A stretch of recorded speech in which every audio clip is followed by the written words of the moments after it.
our economy is slowing down. It means there are people whose mortgage payments are rising. It means business is no longer booming in the same way it has been since we left our homes after the COVID lockdowns. That prediction from Canada's finance minister as she rolled out her mini budget in November. But is a recession inevitable in 2023? I had a chance to talk to CIBC's Jamie Golombek about how we can best position ourselves financially for the year to come. I mean, certainly there's a lot of signs pointing to a possible recession. So I'd say people should be prepared if it does happen. So what should we do? What would you advise us to do? Well, I think the first thing to do is don't panic. Put together a plan. I think that's the most important thing.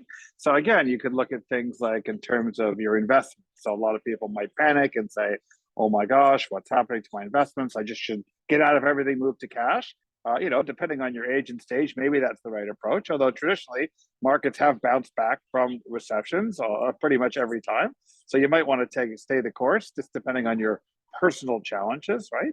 Or other people might look at from an investing perspective and say, "Oh, here's an opportunity to buy in, right? Why don't we buy in at the low?" And then you could have done that, for example, at the end of the 2008 crisis that we had, and you would have done very, very well by buying at the low. So, I mean, those are some investing approaches that you might start with.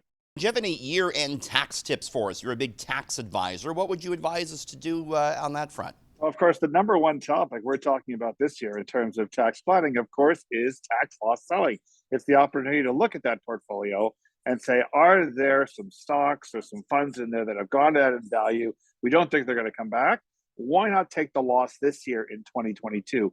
We can use that capital loss to offset other capital gains realized in our portfolio this year. Or what we could do in some cases, you can use that loss and carry it back 3 years to recapture capital gains tax we paid in 2019, 2020, or 2021. So between now and the end of the year is a great time to look at tax loss selling, particularly given the markets and depending when you bought those particular securities.